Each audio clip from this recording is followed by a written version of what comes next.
আমি হলাম রাতের পাখি, রাতের মতনই ঘুরি, তাই ঘুরে ঘুরে ভিডিও করার চেষ্টা করি। পাখির মতন ডালা ছেড়ে উঠতে থাকি, তখনই ভিডিওটা করা হয়।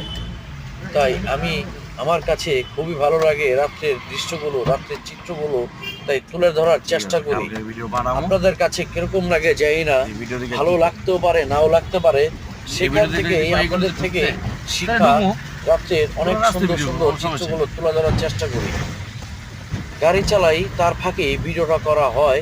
অনেক সময় অনেক কিছু সামনে দেখতে পাই, তখনও ভিডিও করার চেষ্টা করব, আপনাদের যদি ভালোবাসা পেয়ে যাই। দেখুন কিভাবে কিরকম লোক চলাফেরা করতেছে রাস্তাঘাটের ভিতরে। এরকম ফাঁকা রাস্তার ভিতরে যে চলাফেরা করে, এখন কিন্তু রিস্ক হয়ে যায়। তাই সেখান থেকেই সাবধানতা অবলম্বন করেই এরকম রাস্তাঘাটে চলাফেরা করবেন, তাহলে সব জায়গায় ভালো থাকবেন। ছিনতাইকারীর ভয় থাকতে পারে, সাবধানতার মাইন নাই, সাবধানে চললে অনেক কিছুই পাওয়া যায়।